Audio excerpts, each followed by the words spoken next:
কুড়িগ্রাম জেলার চিলমারী উপজেলায় ব্রহ্মপুত্র নদ থেকে অবৈধভাবে বালু উত্তোলন ও বিক্রির মহোৎসব চলছে। স্থানীয় সূত্রে জানা গেছে, একটি প্রভাবশালী বালুখেকো সিন্ডিকেট বছরে প্রায় ৮ কোটি টাকা বালু লুট করছে। বছরের পর বছর ধরে অবৈধ ড্রেজার দিয়ে বালু উত্তোলনের ফলে নদীর দিক পরিবর্তন হয়ে একাধিক স্রোত তৈরি হচ্ছে, যা গ্রামের পর গ্রাম ও হাজার হাজার একর জমি নদীগর্ভে বিলীন করছে। স্থানীয়রা অভিযোগ করছেন, প্রশাসনের চোখের সামনে এই বালু লুটের উৎসব চললেও কার্যকর কোনো পদক্ষেপ নেওয়া হচ্ছে না। মাঝে মধ্যে লোক দেখানো অভিযান চালিয়ে দায়িত্ব পালন করছে সংশ্লিষ্ট দপ্তর। ফলে বালুখেকোরা আরও বেপরোয়া হয়ে উঠছে।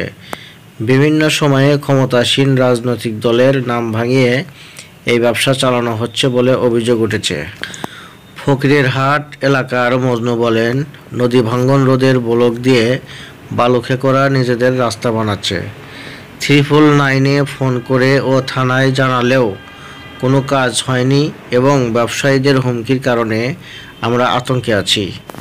সরেজমিনে ঘুরে দেখা গেছে, ব্রহ্মপুত্রের প্রায় শতাধিক পয়েন্টে অবৈধ ড্রেজার দিয়ে বালু উত্তোলন চলছে। এদিকে স্থানীয়রা জানিয়েছেন, গত বর্ষায় ড্রেজারের কারণে শত শত বাড়িঘর ও হাজার হাজার একর জমি নদীগর্ভে চলে গেছে। অবৈধভাবে বালু উত্তোলনের কারণে বিভিন্ন জায়গায়